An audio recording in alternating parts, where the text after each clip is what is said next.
semuanya, perkenalkan nama saya Nanda Aulistiani. Saya dari Prodi Akuntansi. Di sini saya akan menjelaskan materi tentang aktiva tetap. Langsung saja ke materinya.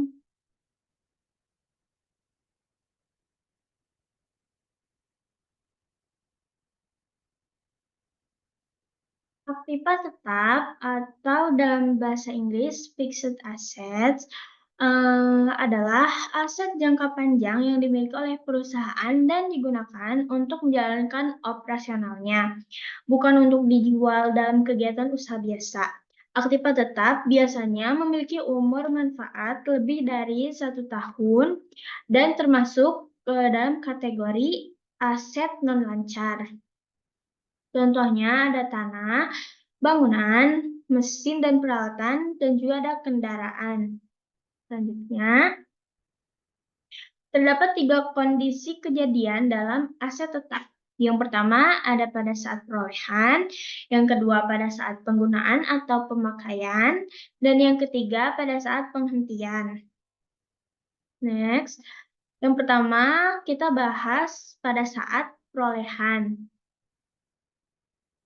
Nah, pada saat perolehan ini terbagi menjadi dalam 5 bagian.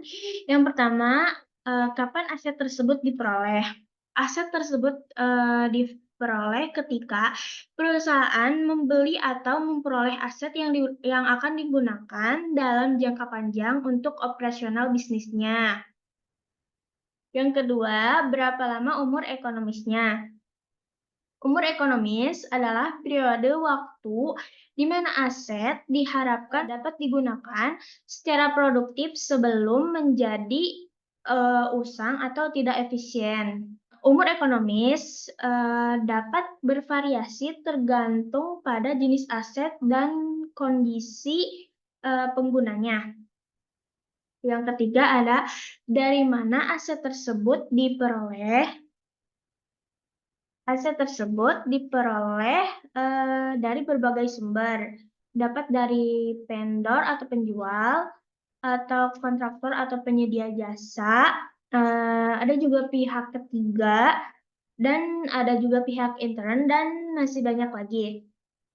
Yang keempat, berapa harga perolehannya? Harga perolehan aktiva tetap adalah jumlah total yang dikeluarkan untuk memperoleh dan menyiapkan aset untuk digunakan. Dan yang terakhir, ada nilai residu atau nilai sisa. Nilai residu atau nilai sisa adalah nilai yang diperkirakan dapat diperoleh dari penjualan atau penggunaan aktiva tetap setelah masa manfaatnya berakhir. Nilai ini adalah perkiraan dan dapat memengaruhi jumlah penyusutan yang dibebankan. Selanjutnya, yang kedua ada pada saat penggunaan, yaitu penyusutan. Nah, dan penyusutan itu ada metode penyusutan.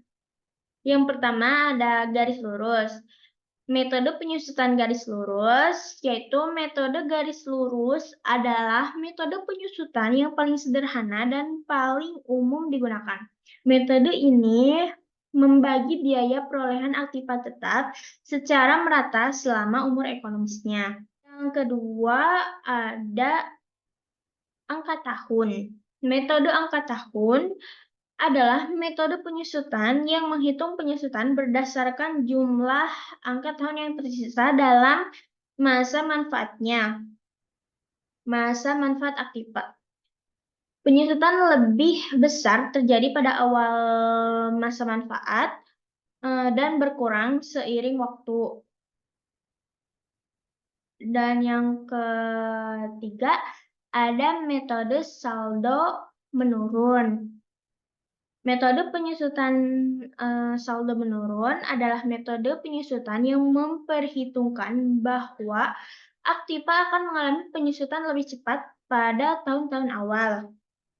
Penyusutan dihitung berdasarkan nilai buku awal, sehingga penyusutan tahunan menurun seiring waktu. Dan yang terakhir ada metode penyusutan unit produksi. Metode ini memperhitungkan penyusutan berdasarkan jumlah produksi atau penggunaan aktiva. Metode ini sangat berguna untuk aset yang penyusutannya bergantung pada tingkat penggunaan atau outputnya. Selanjutnya, yang ketiga ada pada saat penghentian. Jadi, pada saat penghentian ini terbagi menjadi 4, ya. Yang pertama ada pada saat umur ekonomisnya habis. Jadi pada saat umur ekonomisnya habis, aktiva tetap, berarti aset tersebut telah mencapai akhir masa manfaatnya. Artinya, aset tersebut sudah digunakan, selama jangka waktu yang diharapkan dan tidak lagi memberikan manfaat ekonomi, tambahan. Yang kedua ada pada saat dijual. Ketika aktiva tetap, dijual, berarti perusahaan menerima kas atau setara kas dari penjualan aset tersebut. Penjualan aktiva tetap mengakibatkan, pencatatan keuntungan atau kerugian dari penjualan aset.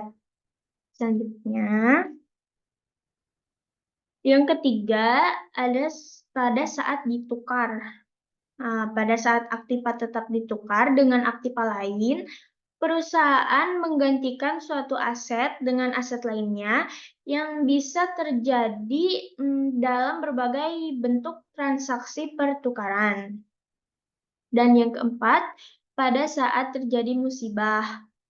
Jika aktiva tetap rusak atau kehilangan fungsinya akibat musibah seperti kebakaran, banjir, atau bencana alam, perusahaan harus melakukan penyesuaian nilai aktiva tersebut. Sekian yang dapat saya sampaikan, kurang lebihnya mohon maaf. Thank you so much for watching. Terima kasih, dadah.